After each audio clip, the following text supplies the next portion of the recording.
Do you know what the secret to having a well-behaved dog is? That is what I am going to be sharing with you today. So subscribe and hit the bell so that you can hear when new amazing videos just like this one come out. Now, a lot of people think that their dog just needs to know the basic skills like sit, lie down, stay, and come.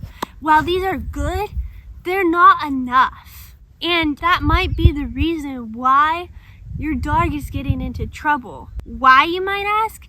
It is because your dog is bored. You heard me right. He is bored. Just like humans, dogs have the ability to be bored.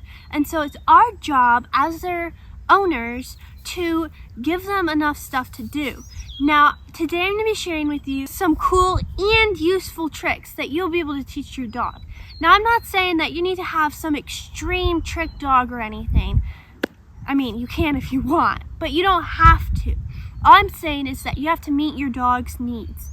Teaching your dog tricks gives his brain something to do and relieves boredom. So here are some of the tricks that I suggest you teach your dog that are useful and cool. The first trick on this list is high five. The reason this is useful is because you should always be checking to make sure your dog isn't having mobility issues. If your dog can raise his hand up above his head, or at least somewhere in there, then he is doing great. I'm going to put a link in the description to my video where I teach you how to train your dog to give you a high five. The next trick is sit pretty. This is useful because it builds core muscles for your dog, and that's something that a lot of dogs lack. But I will warn you, you have to be careful with this one if your dog has a longer back, because that makes it harder for them to balance.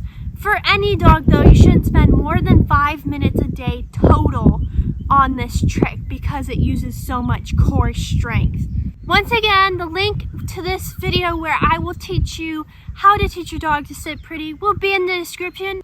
Okay, trick number 3 is pivoting. Now, I'm going to do a brief explanation in this video because I'm having a big video on this come out in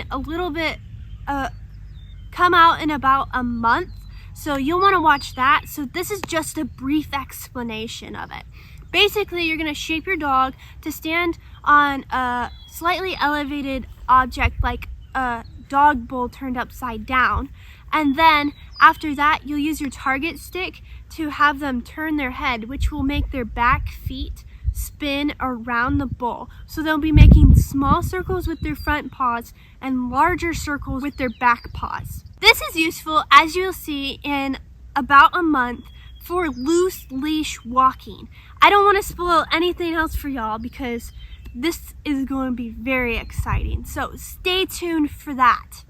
We are about 1 month away from that in Elmer's series. On top of these tricks being so useful, I find the tricks are really lighthearted and fun for both you and your dog. And so I highly suggest you mix them in with your regular training just to have something fun and different in your training for your dog. Have a wonderful day, guys, and I will hopefully be seeing you in the next video.